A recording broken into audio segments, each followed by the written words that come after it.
To start this session of the International Development Committee's inquiry into the FCDO's approach to displaced people. We've got two panels today. The first one, we have UNFPA and UNHCR representatives here. Arafat, if I could ask you to introduce yourself and your organisation, please. Thank you so much, Madam Chair and members of the committee. So I'm Arafat, and I'm speaking to you from Kabul, where I'm currently the representative for UNHCR's operations. Prior to that, I was the coordinator for our second Global Refugee Forum, and just before that as well, I was working in South Sudan. Thank you. Thank you. Mónica, you and I know each other because I co-chair the all-party parliamentary group on sexual and reproductive health rights, but the rest of the committee probably don't know you, so could I ask you to introduce yourself and also your organisation, please? Thank you so much, Madam Chair. So my name is Mónica Ferro. I'm the director of the United Nations Population Fund office in London for 1 year and a bit. And before that, I was the director of the office in Geneva, and I've been working for UNFPA for the last 8 years. And the United Nations Population Fund is the sexual and reproductive health agency of the United Nations, although our mandate is much broader, as I hopefully be able to demonstrate through this inquiry. Thank you so much. Thank you. If I could direct the first question to you, please, Mónica. There's obviously cuts to your organisation that have come from the US. There's the potential of cuts coming from the UK, and that's layered on top of cuts that you've had over the last 4 years. How do you prioritise your programming going forwards, and how have you been doing that? That's a very difficult question, and of course we are doing our best. Well, first of all, to try to size the impact of the cuts and how that will impact our work. And if I may, let me be very clearly, we should be in no doubt about the devastating impact of the cuts and what they will mean for many million of women and their families in vulnerable situations. And this devastating decision, we've stated it, will force thousands of health clinics to close, women in crisis zones.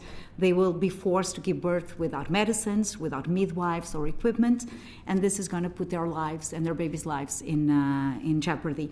Rape survivors will be denied counseling services and medical care, and midwives will be delivering babies in the world's worst humanitarian crisis without having the ability to function. And also something that was brought to public very recently, shipments of life-saving medical supplies to refugee camps will be disrupted. So this is the dimension of the cuts.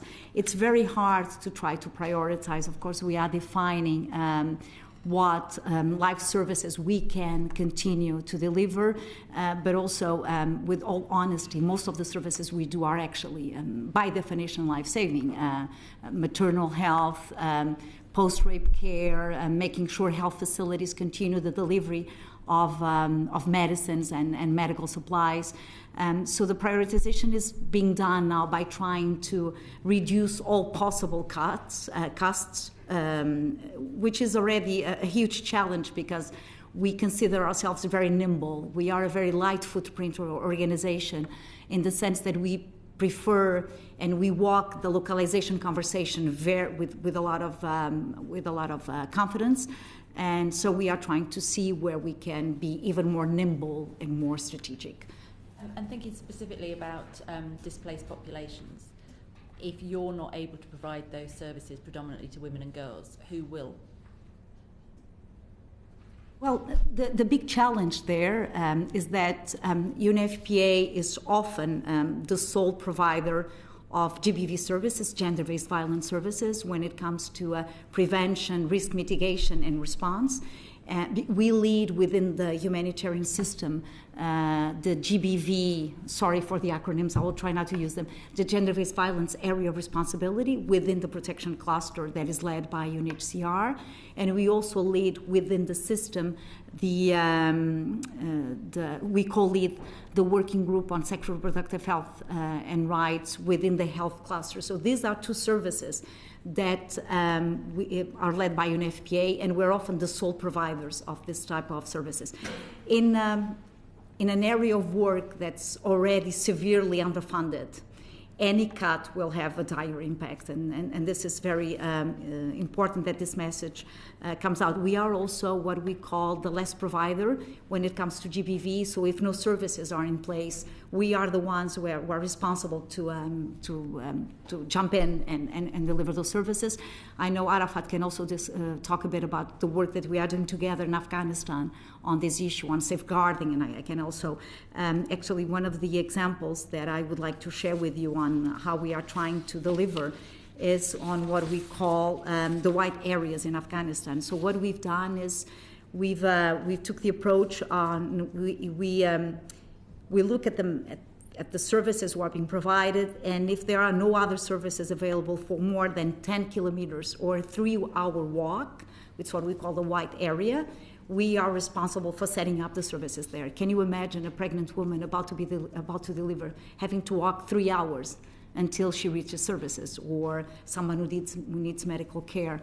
So the type of cuts are impacting these two big areas of work that are led by UNFPA, the GBV and the SRHR. Then what you're saying is that you are the service of last resort.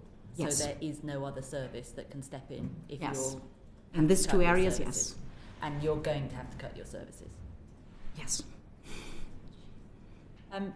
Arafat, I wonder, from your perspective, have you made any assessment of, or basically being able to operate refugee camps in the face of the US and potentially UK cuts?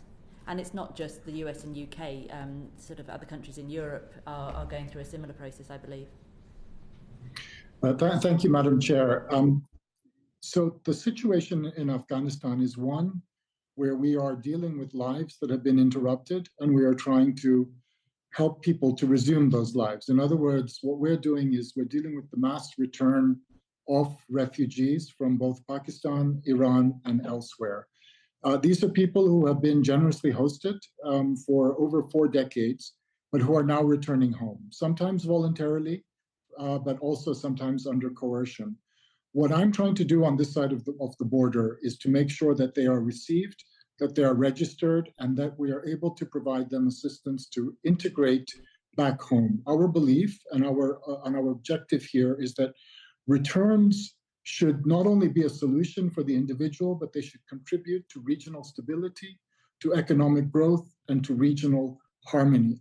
The effect of the cuts is quite devastating. Just to give one example, at the borders, together with other UN agencies, we provide cash to people to come home. And our cash grant used to average around 2,000 USD per family.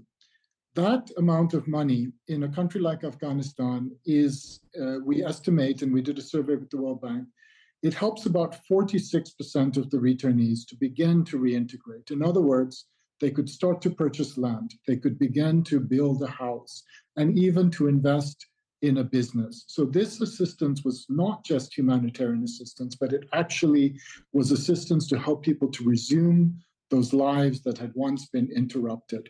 We have had to reduce our cash assistance by a factor of 7. Mm-hmm. We've gone from the 2,000 per family to about 145 per family. And I was just at the Pakistan borders 2 weeks ago, and I can tell you that the impact is horrendous. Whereas once we were able to give people a bit of hope, that helping hand and the safety net to resume their lives, now all we're doing is giving them enough to feed themselves. So that's one of the immediate impacts. But beyond that, and I'd like to support also what Mónica was saying, because I've seen the amazing work of agencies such as UNFPA on the ground here.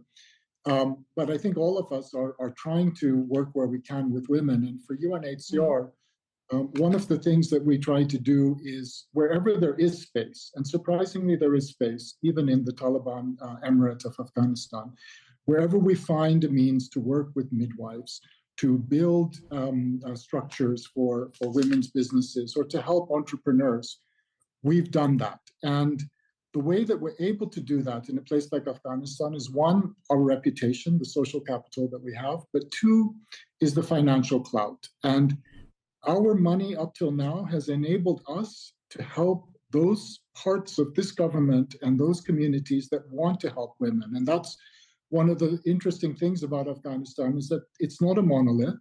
There are men, including governors, who would like to help women in this country. Our money and our efforts help them to do that. We've built a 3-story mall, for example, in a province called Herat, with the assistance of the Taliban governor and the community. But this sort of effort is only possible when we have enough funding. Without that funding, what I fear is that we will start to lose our social capital, and we will also harm not only the individual recipients, but we will harm those structures, those people within the Taliban movement who are trying in their own way to make a difference and to make a transformation, particularly for women in this country. Can I ask you, have you done the maths? What does it cost to support a family in a refugee camp? I'm thinking if you were giving cash grants of £2,000 to go and re-establish themselves and build a future, what's that versus staying in a camp? It's so what we estimate here on this side of the border, it's around $4,000 to $5,000 to build a home for somebody, and for a person to begin a business, it costs between $1,000 to $2,000 to start up. So this is qualitatively different from the assistance that would be given across the border in camps in Pakistan and Iran. It is initially more, and I'm afraid I don't have the figures on me of the per capita costs in Pakistan.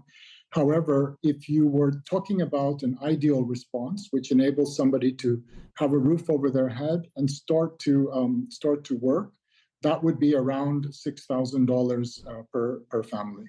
I asked the question because I'm thinking there is still a cost. These people still need supporting one way or the other. And surely, enabling them to be prosperous and secure back in their home has a cost, but that is a one-off cost versus keeping them in a camp without a future is an ongoing cost. So I just wonder if you are able to give us those figures, we'd be very grateful for it. Can I hand over to Alice, please? Thank you very much for evidence, and I should say I do know Mónica too because I chair the all-party group for the United Nations. I just wanted to ask about, you set out some of the impacts that the cuts would have on women and girls, including displaced women and girls. What do you think will happen to those women and girls? Do you think it will have a bigger impact on some of other migration flows? Like if women and girls can't access services via you, where will they go? Do you think they'll try and go elsewhere based on your previous experience, or just frankly have to suffer? Well, we know by experience that women don't stop giving birth due to displaced situations. Women don't stop getting pregnant in those contexts. And of course, they will try to go and find supports and services elsewhere, which again exposes them to a different type of risks. They are much more exposed to trafficking. They are much more exposed to sexual exploitation. They are much more exposed to GBV. And if I may add something to what Arafat was saying about women in Afghanistan, because I was thinking about that when I heard him. So it's not only about the facilities that we are closing, and for UNFPA it's about 550 supported facilities that will be impacted, and more than 6 million people will lose access to those health facilities, and we are including men, women, and young people. But it's also, and this is very heartbreaking, the fact that more than 1,300 female service providers will lose their jobs in a context that we know they have very little options. So again, these women with very little possibilities to find an alternative place to work, they will be left to their own in their houses with very little access to information and to services. But on the wider perspective, what we are seeing is that if we want to take a look at some of the numbers when it comes to women and girls. We know globally that you have about 92 million people who need services on gender-based violence, and UNFPA was planning with the resources that we want to raise. We were planning to reach about 23 million of them. We know that there's a lot of them that are falling short, but this is the best we are planning to do. Now with the cuts, we know that in the best option, we will be able to reach 9 million. And this is not prioritization. This is about having to fail on the people who were expecting services and now we can no longer provide for them. So when it comes to women, what we are seeing is that they are resorting to other alternatives. They are looking for other alternatives, but the majority of them expose them to even a wider list of risks. And you've mentioned, we've obviously talked about Afghanistan. Are there particular geographies that you're particularly concerned about the impact in for women and girls? We tried to put a list with the projects and the countries would be more severely impacted by the cuts, because it's in those situations. Let me just take a step back.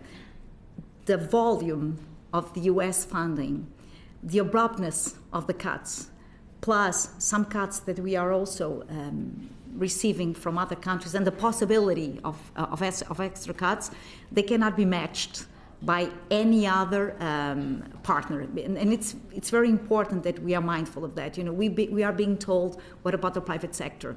We are talking about billions. It's impossible to have the private sector stepping in and compensating for the cuts. Even other countries who are really stepping in and they are being generous. And again, the UK is a very generous country for UNFPA and for our work. But having said this, it's impossible to match. And there's another question that I would like to be very forthcoming on this. It's impossible for countries to mobilize their own national resources in time to compensate for these cuts. So it's virtually impossible. So we are trying to be as transparent as we can in saying the countries who are going to be impacted the most severely are countries where the volume and the abruptness of the cuts are even more severe. And we are talking about Afghanistan, we are talking about Syria, we are talking about Chad, we are talking about Gaza, Sudan, Mali.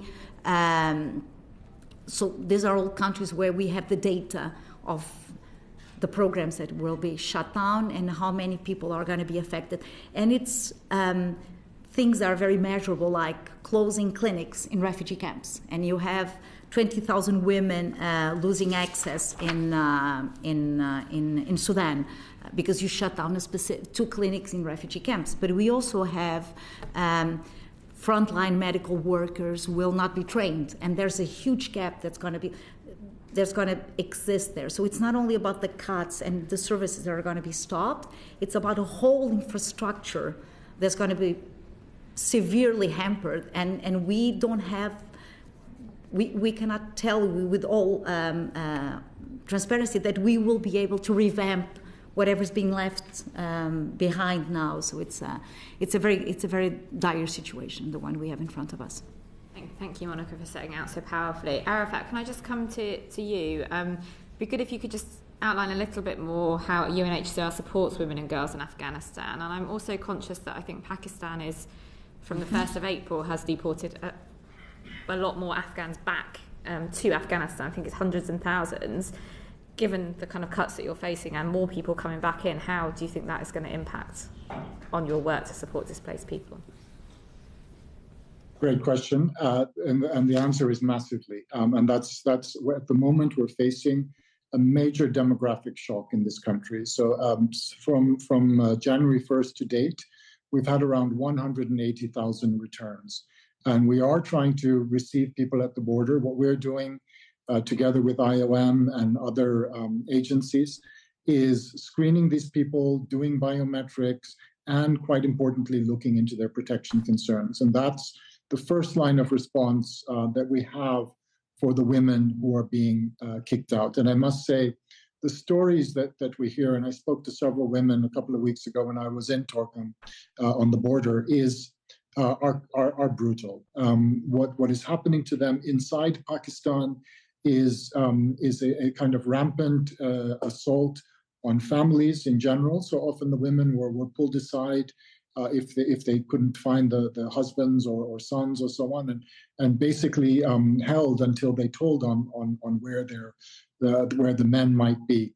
Then these women find themselves on the other side of the border with nothing because they are not allowed to take more than $180 worth of possessions with them from Pakistan to Afghanistan.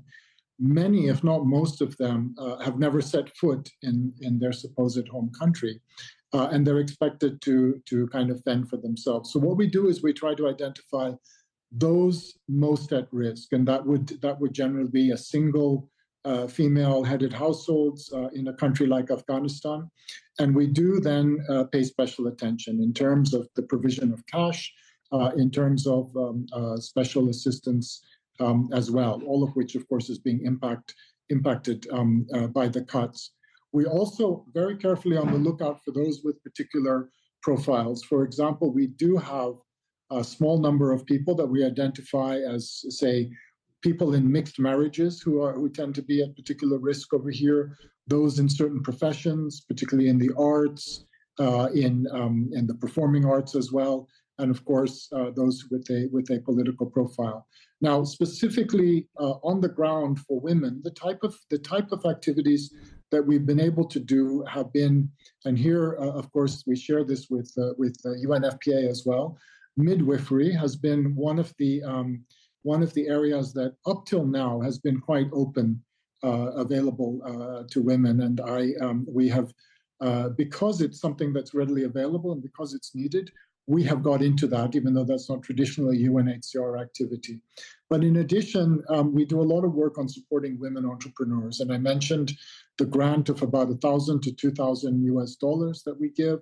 I've seen myself women. There's one woman in particular who started a carpet business, and she now employs 50 other women. And she, in fact, is herself a donor. She recently gave when there was earthquakes over here. She herself wanted to be a contributor to victims of the earthquakes. We have a number of success stories like that. I have another female entrepreneur who we are trying to work with to revive the silk industry in Herat. Herat has a specific silkworm, and I'm trying to, I think that would be a great project. So these are the types of things we do. We also run, what we try to do is find those areas that are somehow permissible in Taliban Afghanistan. So I mentioned the 3-story mall that we have in Herat. That was a very carefully thought out project that has received protection from the authorities and from the governor from the so-called morality police. Mm-hmm. So these are the types of things that we do. And I would just state that in all of our projects, whether it's housing, whether it's job creation, whether it's the provision of cash, we always put women first. And here again, I would echo Mónica in what she said about employment in the health sector. We're also very aware of that where women are employed, even above and beyond the services that they provide, we really try to make sure that employment is safeguarded. We are protected by our ministry that somehow is considered more liberal on women's issues, and they do enable us to hire women and to work with women more than others. And I'm very conscious to safeguard that space, even in the face of these very devastating cuts. Arafat, could I just ask you to clarify one thing? You said women in mixed marriages and in certain professions, for example, the arts, are more at risk. They're yes. More at risk of what and why? Yeah, so the mixed marriage issue is often of different ethnic groups. So if what they call a love marriage over here. So if it weren't agreed by the parents, they tend to be at risk from their communities. So essentially, they would not be able to return to their particular community. However, they may have more luck in a big city. So with cases like that, we've tried to discreetly locate them and provide them with an initial assistance so they can set up in relative anonymity in a place like Kabul. Now, the other cases we have had, for example, there was a female martial artist who was prominent because of her postings on social media. She was also someone that we provided very discreet assistance so she could sort of blend in an urban area. We are increasingly worried that we'll have more and more politically high-profile deportations. Here, I think the first line of defense has to be with Pakistan and Iran to make sure that they are aware and that they don't deport such people. Certainly, from a policy perspective, they are not. They've said that they would protect such people, but things can always slip through the net. So we do try to, one, work with the countries of asylum, but two, then through our protection filtering, to be able to capture them and to be very discreet, because let's be also open. It's difficult Arafat, in this pause you there, yes. because we're rapidly running out of time. Alice? That's fine. Thank you. David? Yes, Arafat, can I ask you, has, if any, impact assessments been made of the viability of operating refugee camps given the impact of funding cuts or likely impact? So as here, we're not, we don't actually have a policy of encampment. We have been operating camps for internally displaced people in the past. We are very much trying to transition out of them. So essentially, the arc of our work here is away from the pure humanitarian responses and towards solutions. And these solutions, those as Madam Chair was indicating, do require an initial investment that may be higher per capita than warehousing somebody in a camp. But we think it's worth it. It's creating hope in an otherwise hopeless situation, and it's enabling transformation. But these types of initiatives, so going beyond camps and going towards integration assistance, are very hard hit by the funding cuts at the moment. Mónica, I mean, you mentioned Sudan in your earlier remarks, and I mean, it's not just funding cuts, though, that are the issue, because there was a huge attack by the RSF on the Zamzam camp, which housed over 500,000 people, and those people had to be, were effectively displaced again, and therefore, are not receiving the services that were available in that camp, for example, in relation to sexual and reproductive health. So, as well as coping with the cuts, how are you coping with the fact that now a refugee camp is not is not a safe, guaranteed safe environment, which is not going to be subject to an attack like the one we saw at Zamzam? Thank you for that question, because it paints a very accurate portrait of what we are finding in a couple of situations. Not only the funding is causing us disruption in services, as you were rightly, as the member of the committee was rightly saying so, but it also is creating points of pressure to your point of having more people coming to places they still perceive as safe and still are delivering services.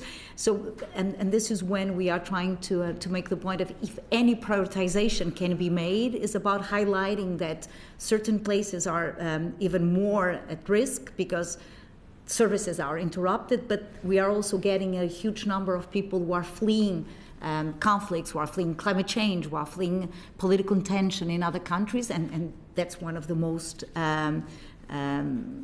dire cases of all. So we are trying in any way possible to not only shift funding from one project to the other, we are trying to see where we can create synergies, and we are trying to understand how we can keep on providing some services to the people who are coming to us, and also making, and this is something that's even broader than this conversation, we are always trying to talk about the continuum or the triple nexus. We are saying constantly the investments that are done in peacetime are very important, so that when conflict hits, when a humanitarian situation is looming, that you have the responses in place. And I think Arafat will agree with me that one of the things that is one of the worst impacts, or one of the worst situations we have to deal is prevention is already underfunded. It's always underfunded because it's very hard to measure prevention.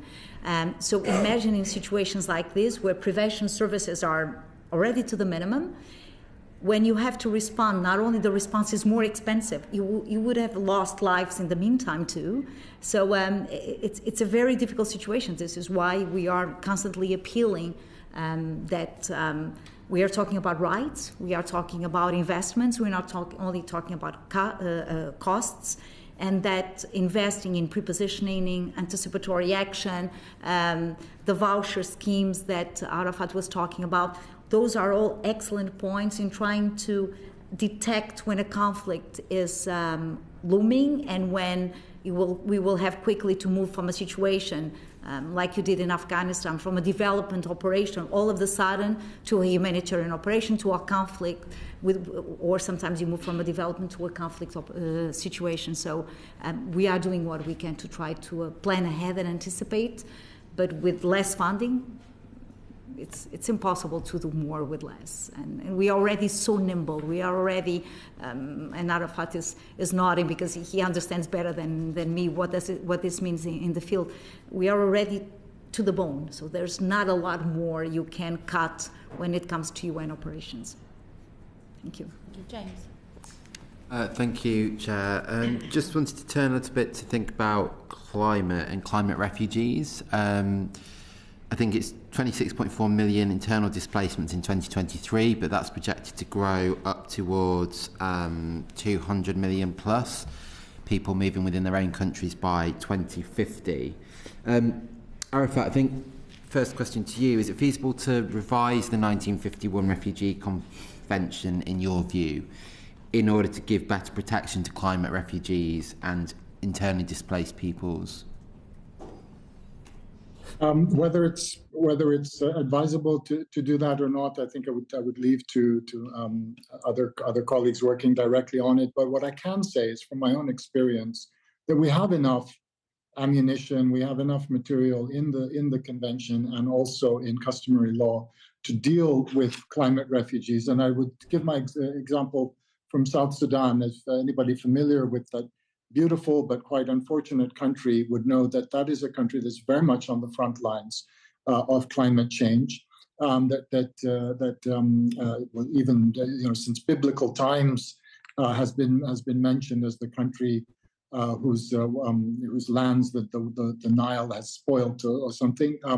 And it is all very often under floods. It experiences droughts and other such effects. I can say though that what we see with this type of climate change, and we see it in Afghanistan as well, is that becomes an exacerbating factor. It exaggerates, it amplifies forced displacement. It also forces people to compete for scarcer resources, and that itself can lead to further conflict. I think that within our existing means of working, we can and we do, if we have the funding, run operations that mitigate that. And I've been particularly keen on climate adaptation models, where we can stem the flows of dangerous rivers, where we can enable pastoralists and others, help them to adapt to changing climate patterns so that they don't come into conflict. I mean, one of my favorite projects when I was in South Sudan was where we simply dug a massive hole in the ground. And I literally mean that. It was a big hole about the size of a small lake. We had excess capacity. We had bulldozers because we had been building a road. We left it there. And when the rains come, and these were the torrential floods, they filled up this lake, and it became an artificial lake. And what happened was, and I spoke several times because I'd always love to visit that project, I would speak to the pastoralists around it, and they all said, this has changed our patterns. We no longer have to seek food and come into conflict with others. We're able to water our animals in this place. So I do think, sorry, to answer your question, I do think that if we want to, and if we are creative, we have enough material in the convention to deal with climate refugees. Okay, yeah, no, that makes sense. I maybe want to continue to yourself. Obviously, there is going to be mass movement. I think the climate is going to require that. How do you think we solve the problem of states actually being unwilling to accept or assume responsibility for citizens who have been displaced when travelling between countries? Transit. Well, we are working with countries of origin, with countries of transit, and also the destination countries to try to make sure that their responses, and this is the vision of UNFPA, we are trying to provide a lot of data on how those fluxes of people are, what's the composition, and it wouldn't surprise you if I say that one of our priorities is to be able to identify women in those groups, and so we ask for disaggregated data, gender disaggregated data, but also age disaggregated, because we have seen very clearly that the majority of the programs to deal with climate change, although they acknowledge that climate change is not gender neutral, the majority of the responses are gender blind. That's very clear. Even countries who are very keen on acknowledging that sexual reproductive health and rights, maternal health are impacted by climate change, sometimes, and pardon the expression, it's nothing but lip service, because then they don't allocate the funds or they don't do the policies that are necessary to be able to implement what is already, I think, consensualized, which is the impacts of climate change in women and girls, in their health, exposing them. The member of the committee were talking about the movement. In that movement, they are more exposed to sexual exploitation and abuse, to trafficking. And this is why we are clearly advocating for better data, disaggregated data, so that can be fed into public policies that lead with that. And of course, women sitting at the table throughout this conversation. But how do you think that ultimately, when that data is available, how do we make it easier or make it more likely that countries will accept the movement of people? By providing advocacy, by showing the value of inclusion. One of the things we say very often, and it's not just a catchphrase, we say sexual reproductive health and rights are non-negotiable. They cannot be transactioned into other values, and this is a very also a very humble but very clear ask. Please make SRHR non-negotiable in your conversations, in your negotiations.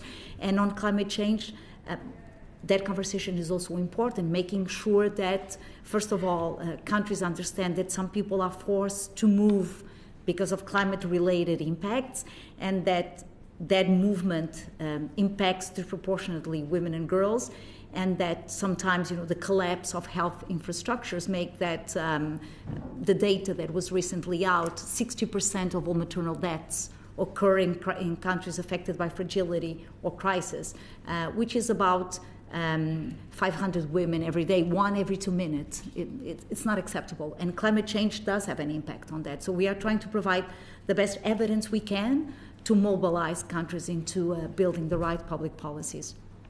Thank you. We've got some quick questions from Noah, if we could have some quick answers from both of you, please.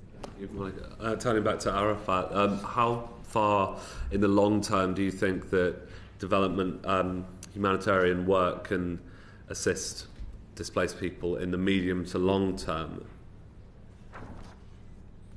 Yeah, I think one of the things that we're noticing at the moment, because of the global cuts in assistance, is a breakdown of some of the implicit bargains that we have. We all know that humanitarian assistance is never intended as a long-term solution, but it is there as the safety net and as a cushion for those states that are upholding their obligations under the 51 Convention, or even as per the previous question about climate refugees, even in terms of there being an implicit bargain that hosting is a global public good and that it will be paid for. I think that what we're seeing at the moment is a breakdown in that order, and the deportations from Pakistan and Iran are a direct consequence of that. But it's not just Pakistan and Iran. We're seeing that globally.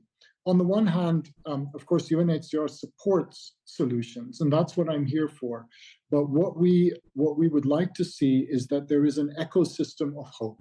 In other words, we would like to see, and if I use the example of Pakistan, but I'm not to single it out, but to say that if the international community were really playing its role, what it would do would be to say to Pakistan and Iran and other countries that you have generously hosted people for 4 decades.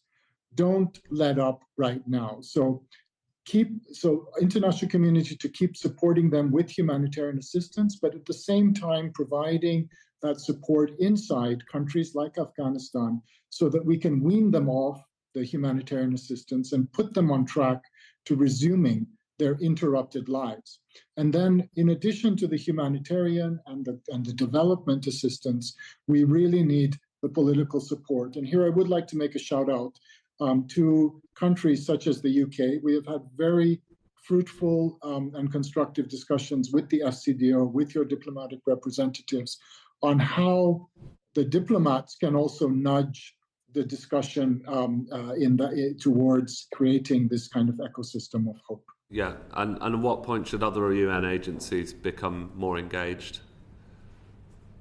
What we would like to see, of course, is that there's a connection between the pure humanitarian agencies and pure humanitarian work in the countries of asylum, but then a much more joined-up approach with the development actors in the private sector. And here I refer also to the international financial institutions, the World Bank, the Asian Development Banks, and so forth. And as well, and Mónica mentioned the private sector, we always hold out this hope for the private sector.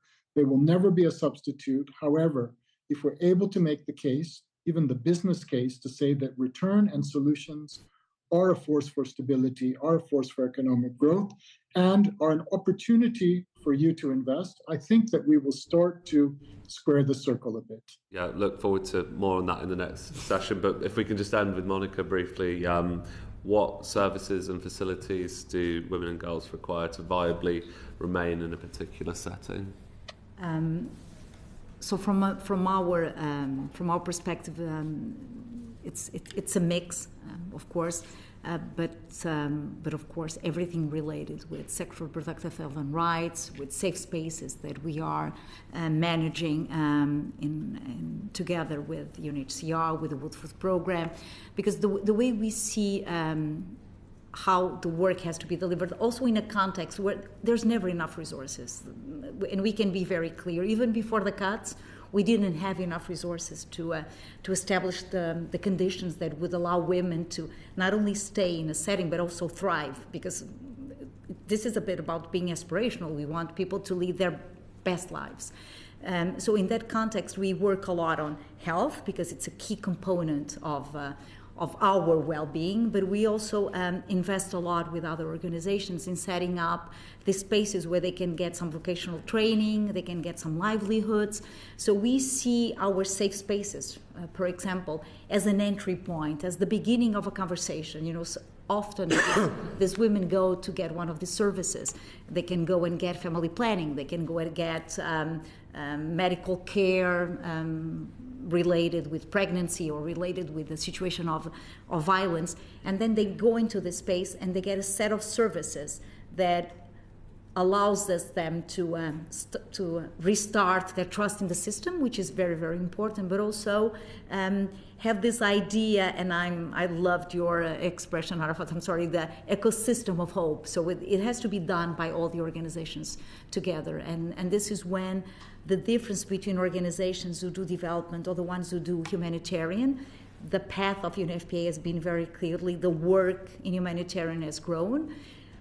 And that doesn't make us happy, because it's just because the crises are putting women and girls in more danger, and the number and the scale of needs has increased.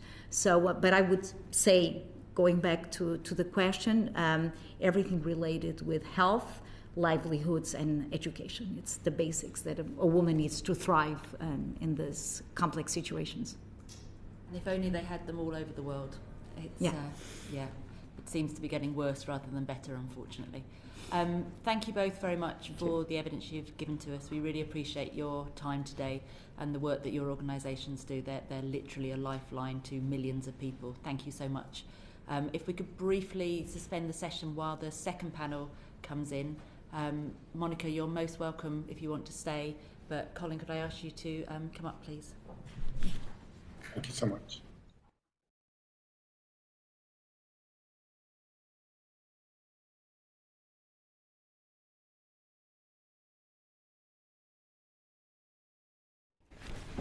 Hello, Achim, can you hear me? Yes, I can. Yes, I can. Sorry, I was following on the internet. It's a bit slower, so I didn't realize that you had already moved on. Yes, we're A, sorry for being a little bit late starting, but B, thank you very much for joining us. If you're both comfortable, I'll resume the session now. Achim, could I ask you to introduce yourself and the organisation you're representing today, please? Yes, with great pleasure, and good afternoon to all of you. My name is Achim Steiner. I am the administrator or the head of the United Nations Development Programme, also the vice chair of the UN Sustainable Development Group, and managing director of the UN Capital Development Fund. And I sit here in New York at the headquarters of UNDP. Thank you, Achim. Colin, could you introduce yourself and your organisation, please? My organisation is BII, which is the UK's development finance institution. And my name is Colin Buckley. I'm a managing director and general counsel at BII. I've been at BII for 13 years, and I lead our work on fragility and conflict. For example, in 2018, I helped found the Fragility Forum at Oxford University. In 2021, I helped create the Africa Resilience Investment Accelerator, which was launched at the UK's G7 and encourages investment in fragile states in Africa. I advise the FCDO on the reconstruction of Ukraine and have oversight of BII's investing in Ukraine. Thank you very much. And can I hand over for the first set of questions to one of your actually former colleagues, Noah? Thank you, and it's great to meet you too, Achim, and we'll pick up, I think, more or less where we left off. And just wanted to ask, should responses to displacement be viewed through this, through the humanitarian development lens, or a combination of both? Should I start, or Colin? Please, this is just for yourself. Thank you. Oh, okay, thank you very much.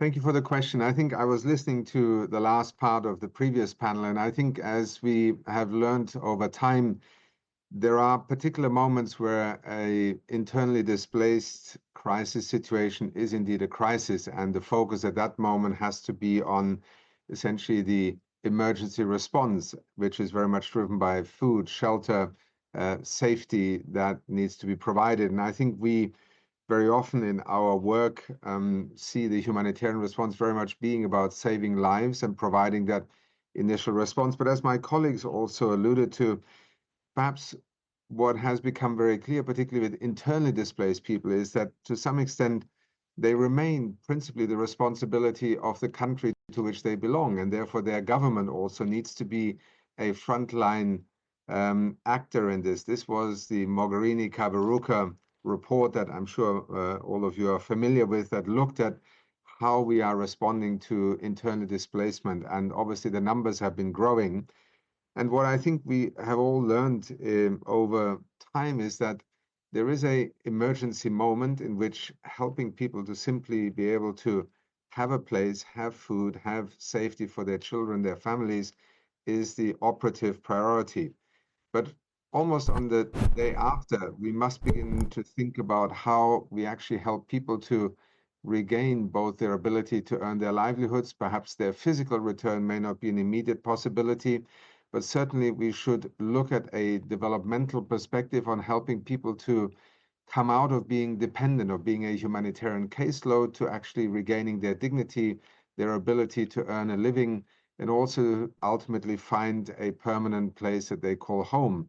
And this is where the interaction between the humanitarian response, that emergency, and the development response are so crucial, because I think one of the hardest lessons we have learned is the reason why we have so many protracted displacement situations is that we have focused very often on that initial support response. Governments have, in a sense, deferred to the international community. These people are maybe in refugee camps or they are being supported. And that deliberate and by design attempt to help people come back into a normal life and livelihood have therefore been neglected. This is very much the focus with which we also worked. For instance, if I just mentioned one brief example, which was massive. In Iraq, when cities were being liberated, and at that time over 5 million Iraqis were internally displaced in camps, a massive program was started to help very quickly restore basic infrastructure that would allow these internally displaced people to return to their homes.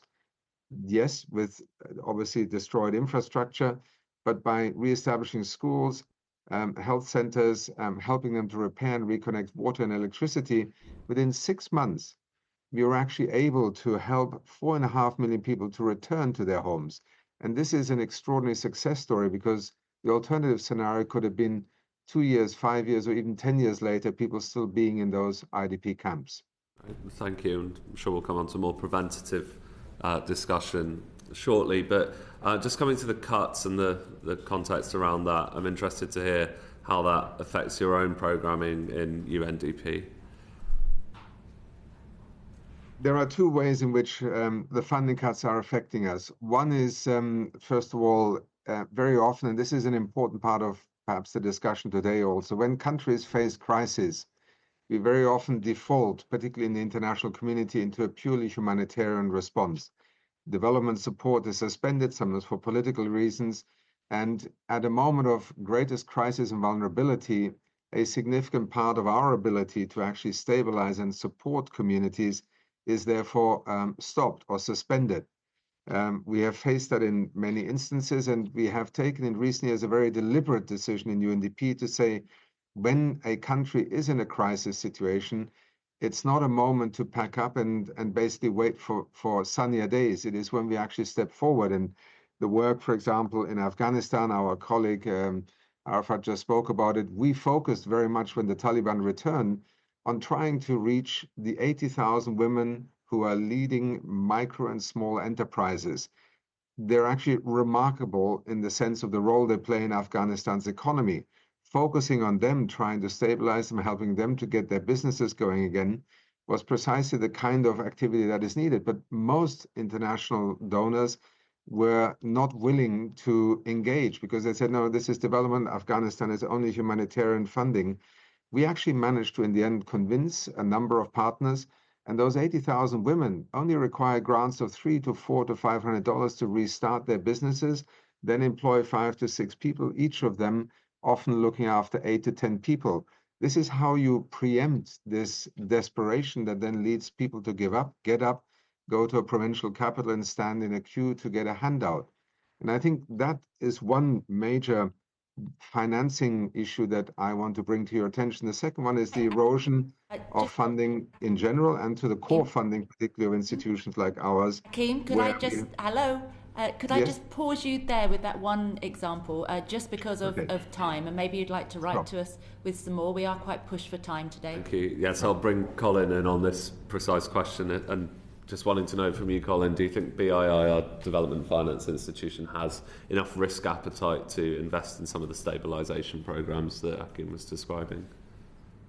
Well, yes. I think, when we look at displacement, amongst the most powerful drivers of displacement are poverty, conflict, and climate change. And those are 3 areas that BII is especially prioritized. So although the reduction of migration or displacement is not a professed aim of BII or of any other DFI, I think we find ourselves dealing with some of the root causes of displacement and migration.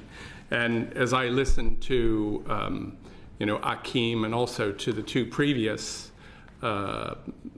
people who gave testimony, I mean, we are much more operating on the preventing displacement than handling the effects of displacement. But I think when we think about fragile and conflict states, we have really three tools that we use when we invest in fragile and conflict states. One is the Oxford Fragility Forum, which is the preeminent forum to coordinate amongst investment partners and to generate and to share learning. The second one is ARIA, this fragility initiative, which was precisely designed to overcome the exceptional barriers in the enabling environment and unlocking investment opportunities in fragile and conflict states. And the final part is a new tool that we have this year, which is £50 million of concessional finance that we can use to reach businesses and markets in these kinds of states. I mean, the proof, as they say, is in the pudding. And as a result of all of these, we've invested substantially in fragile and conflict states. We have the largest FCAS portfolio of any European DFI. Indeed, we have 30% more than the second best.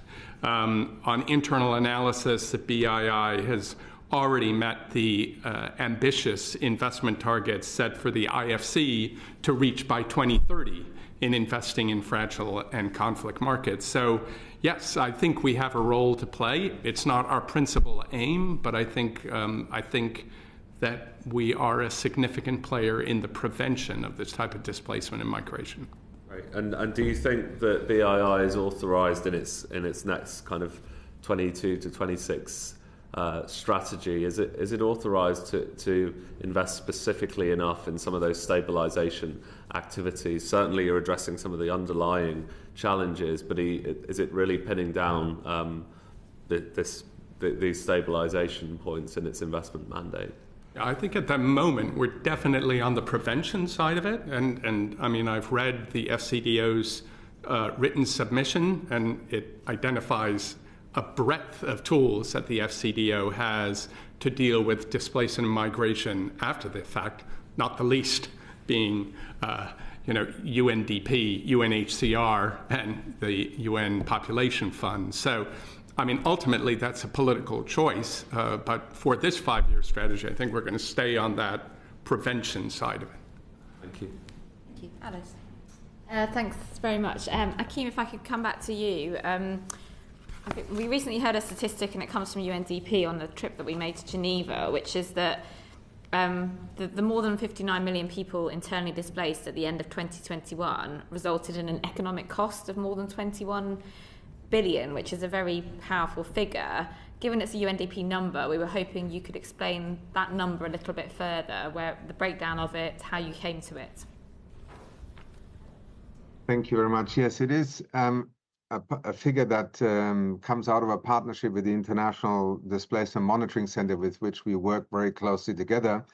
And it is an approximation, first of all, of the cost, so to speak, that these millions of internally displaced people are causing in terms of expenditures. And these 21.5 billion represents the financial cost of providing every IDP with housing, education, health, and security. But, an estimate of about $390 per person per year. But I want to emphasize that that is a kind of expenditure estimate and also an aggregate. All aggregates, like statistics do not always capture individual realities, but important to this, it does not capture the opportunity cost. First of all, many of these internally displaced people were productive in an economy. Very often in the situation of displacement, they become at least not able to be as productive or not engage in any gainful employment. That is another major cost to the economy also. And often what we have also seen is that dislocation, for example, in terms of family, children, education.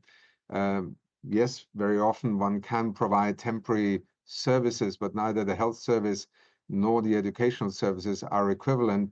Sometimes, children in those situations essentially lose a great deal of their ability to learn, to have the skills and recover from that. And I think whether we look to a country like Ukraine or we look to a country like Syria, or to Haiti. I mean, these are all very different contexts. Or, let us take Sudan right now, perhaps the most dramatic crisis in terms of internal displacement. Very often, some of these fundamental services infrastructure are not even there, and with current cutbacks, they're actually being cut from food rations to these kinds of services. It's a very tragic scenario in that moment. Can I just ask one follow-up question? In terms of the cuts to kind of aid and development, because we have been here before, we saw cuts under the last government here.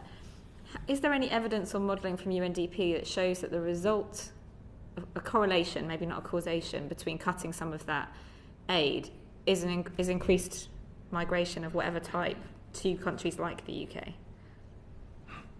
Absolutely. I mean, I think, first of all, we have a very clear empirical link and evidence that was established when, with the Syrian refugees into Jordan, Lebanon, and Turkey.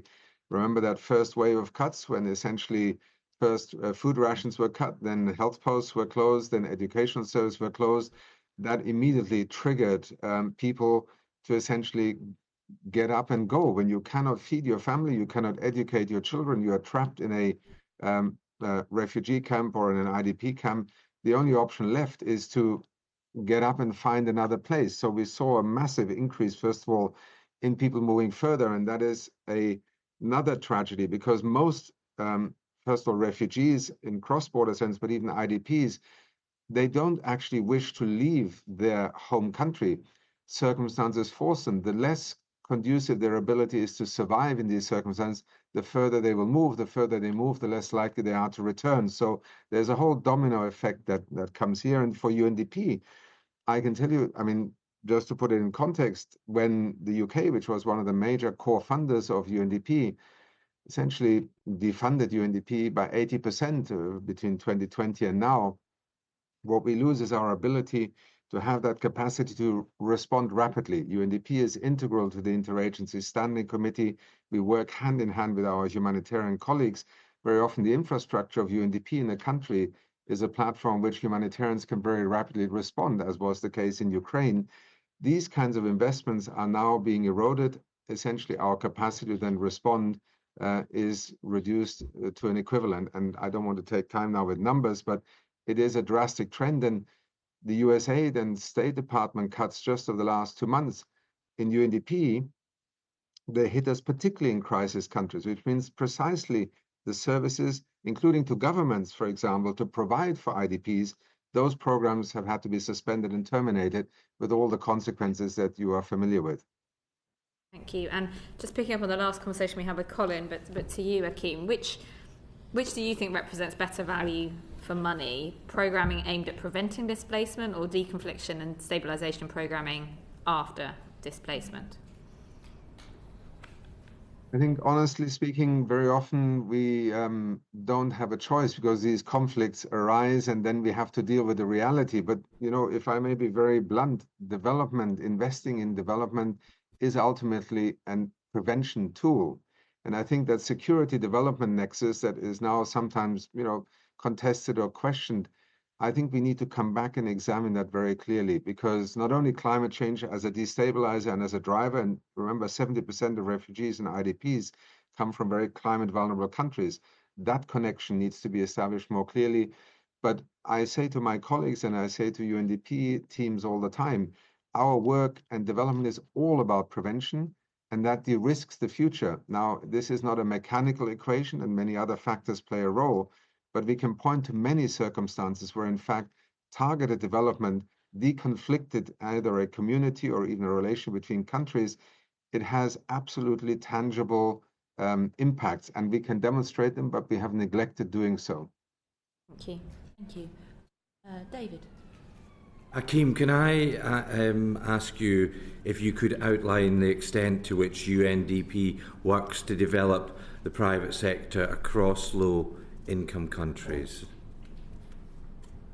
It's a central part of our work, and there are three, let's say, lenses through which we approach this. One is we are very often an entity that helps governments to develop the legislation, the programs, and also the capacity through government services. So, for instance, helping a country look at the digital ecosystem, particularly digital public infrastructure.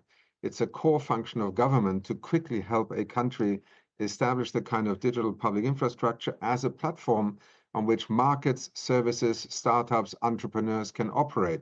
It's a central part of our work today, particularly with poorer countries, because they are struggling to be able to catch up with those opportunities. And in a few days, we will release the Human Development Report that this year is going to focus on development and AI, providing an equivalent example. I mentioned earlier on Afghanistan. When we focused on women, we not only focused on women, we actually focused on women entrepreneurs. The 80,000 women that we helped at that moment through very targeted programs was an unequivocal private sector investment. It was outside of government. It was helping people to create enterprises, to re-establish markets and supply chains.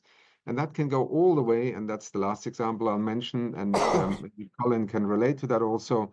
Insurance. We today are a key partner of the Insurance Development Forum. UNDP has an insurance and risk finance facility to help developing countries leverage the both technology and expertise of the insurance industry, actuarial science, the pricing of risk, in order to create a more viable investment environment where the private sector does not shy away from investing in countries on the African continent, because we can actually use the insurance sector with its expertise, but also its products, to de-risk that perception that you cannot invest in there. And perhaps later Colin might also say that that is very much something that I think IFIs are also looking at.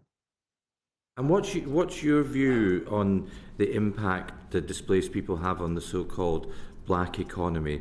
Some people think that it's an issue, but at least one of our witnesses has said they didn't think it was a major issue. What's your view in that regard? When you refer to black economy, I assume you mean informal sector, sort of outside of formal employment operations. Is that right? Yes. Yes. Again, the context matters a great deal. We have, for example, with the UNHCR, what we call a regional refugee response program that is, for instance, in countries such as Jordan, Lebanon, and Turkey, looking at how we can work together hand in hand. UNHCR looking at how to support refugees, for instance, or IDPs also, and UNDP at host communities. Obviously, the danger of a significant number of people coming into another part of a country or a community and economy can create tensions when they are perceived to be taking away jobs, or essentially through the way they bid and play in the marketplace, providing competition. But more often than not, in fact, we find that with good policies and support programs where the support internationally is not only focused on those who have been displaced or refugees, but we actually also invest in the host community, we can turn what could potentially be a kind of lose-lose relationship or perception into a win-win, whether that is now in Turkey or whether that is in Chad or whether that is in a country such as, for instance, Bangladesh, which is hosting so many refugees. So I think in general terms, I would say it's a matter of how you respond to that and how you shape programs around this. I don't believe that IDP is necessarily an informal sector. First of all, they are a reality, very significant one. And secondly, they are not one that you can stop by decree or legislation. Thank you. Colin, can I ask you to outline BII's work to engage and stimulate the private sector in its investment portfolio? Yeah, let me speak specifically, I think, about conflict-affected states. And let me do it through the lens of ARIA, because in 2018, when I spoke with Paul Collier and Hans-Peter Lankus, and we launched the Oxford Forum, no DFI had a fragility strategy. So the Oxford Forum and then ARIA was principally designed to bring the particular challenges of fragile states into kind of the DFI mindset. And it started out in 2021, and it was funded solely by BII. But doing that? I'm sorry? What was the impetus for doing that? So we did it as part of the G7, the UK G7. Did the government suggest to you that it would be helpful, or did you proactively I think do it? we suggested it coming out of the Oxford Forum. So the Oxford Forum started in 2018, And very soon thereafter, Paul and Hans-Peter and I were talking about how we needed a practical arm to it rather than just the theoretical discussions in Oxford. So since 2021, we've now got funding from the Dutch and from the French. At the end of last year, we even managed to get the Americans to give us some money. And we have, more importantly, 18 DFIs and MDBs who are members. It's open architecture. No one has to spend any money or pay any fees to be part of it. But more importantly, we have 5 countries that we do a deep dive in. And those countries are Sierra Leone, Ethiopia, DRC, Benin, and Liberia. We have 4 in-country managers, and we'll come back to the importance of having people in-country in these types of environments. And those 4 managers are supported by a further 10 professionals, mostly investment professionals. At the time that we started this in 2021, the generally accepted view was there was no investing to be done in these countries. They were uninvestable. But in truth, since 2021, we have discovered 144 opportunities that total $3.3 billion. Now, they are difficult. Don't get me wrong. These are not easy lifts. But we have had 7 deals that have already been approved of $67 million. Long way to go, but that's a lot more than what we had when we started in 2021. And what ARIA does is it works with proto-businesses and it makes them investment ready. It does this by giving them technical assistance. It also aligns with a lot of FCDO's programming. So we have a memorandum of understanding in Sierra Leone with an FCDO program called Invest Alone. We have an MOU in Ethiopia with Manufacturing Ethiopia. So the effort is to have, I love the word that was used in the last presentation, I'll take it, ecosystem.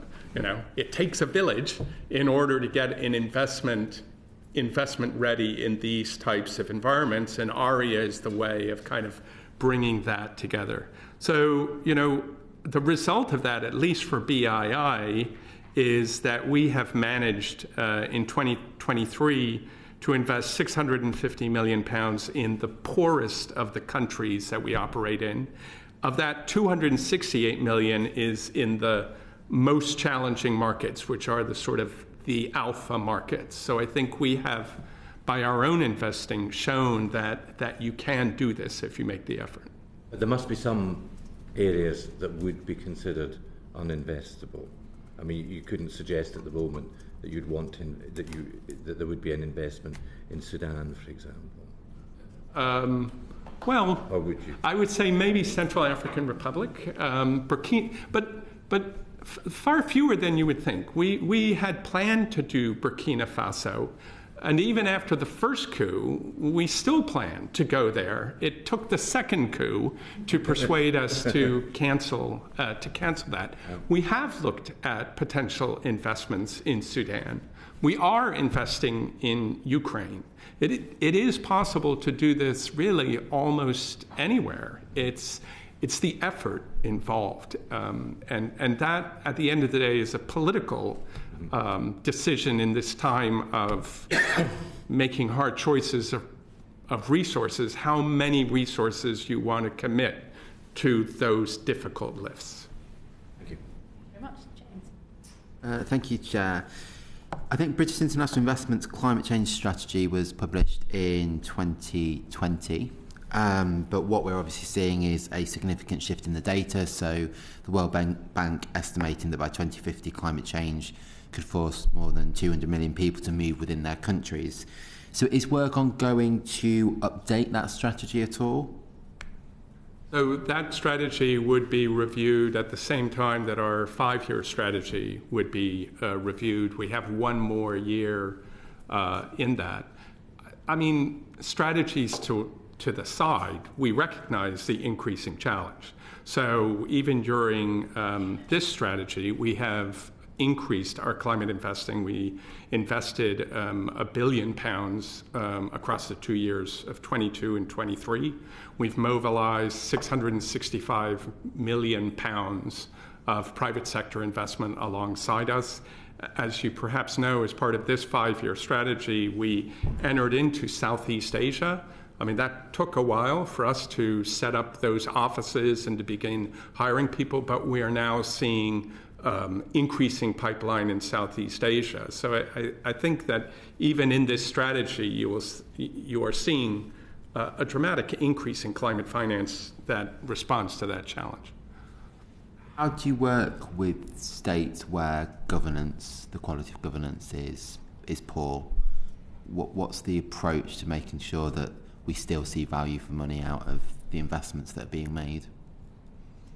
I think if we are trying to reduce economic migration, then we are trying to promote economic growth. The promotion of economic growth requires the leadership by the local country. I'm a great fan of national self-determination. That is difficult.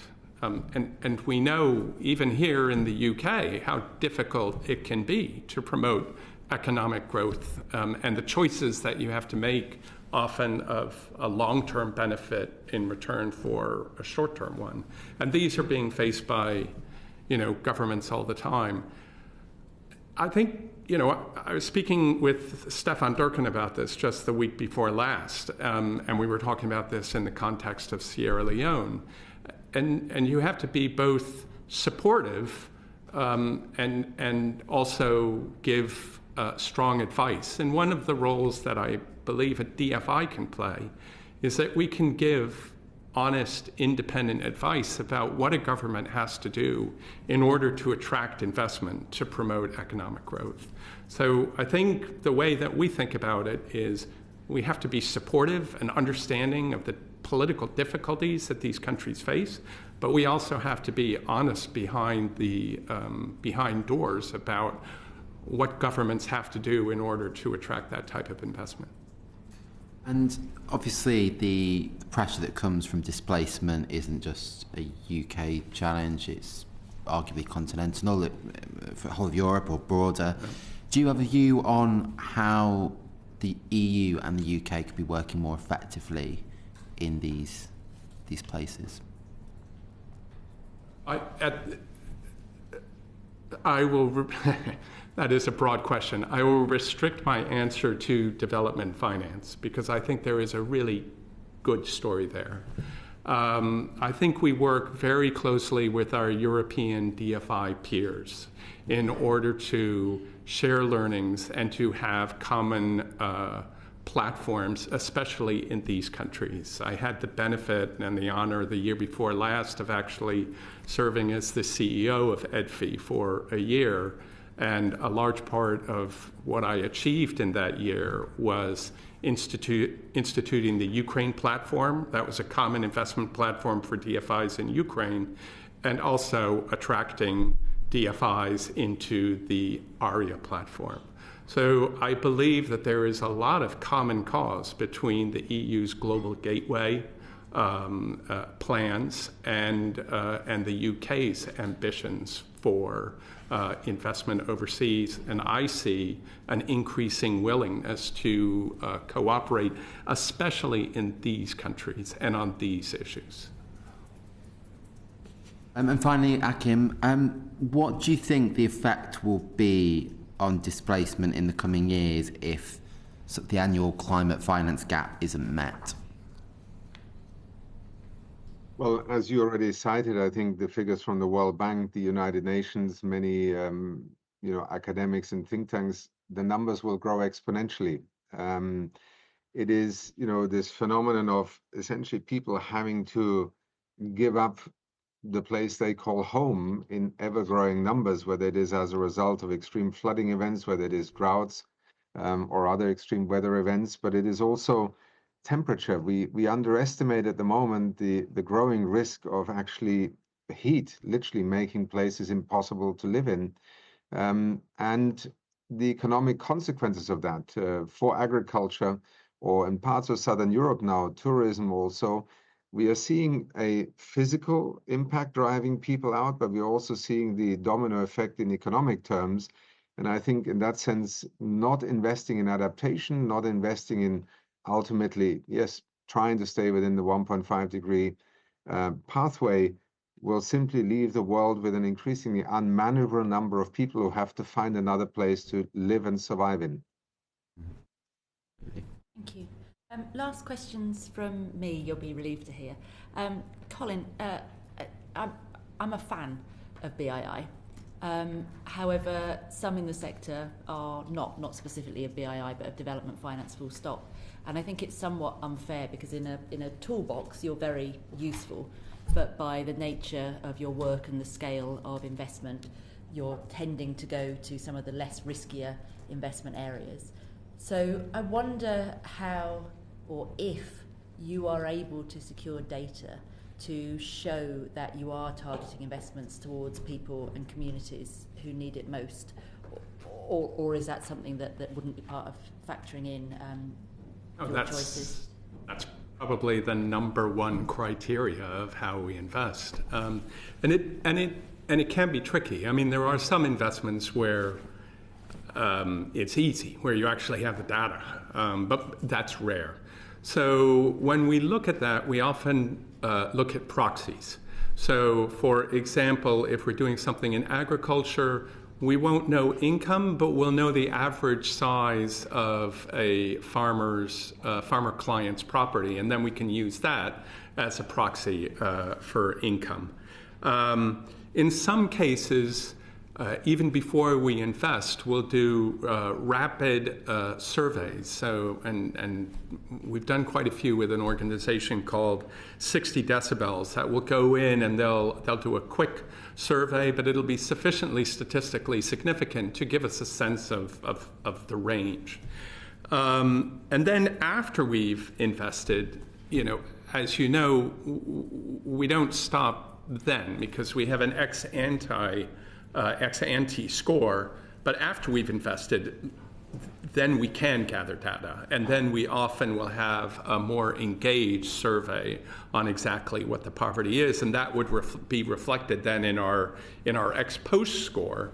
So everyone in the organization is motivated to make sure that these investments are inclusive investments. So I think that the impact team has gotten quite good at being able to work in an area where data is either non-existent or pretty partial. Can I ask a favour? To both make your life easier and mine, if there is any way you can be more transparent about that data so that people actually understand what your priorities are, I think that would help. Yeah, some of the 60 decibel surveys are actually published online. So I think every survey that we would do would be available. But as also the senior manager responsible for transparency, I will particularly take that away. You are the right person. I think it would do us all a favour if you can. And Achim, if I could ask the last question to you.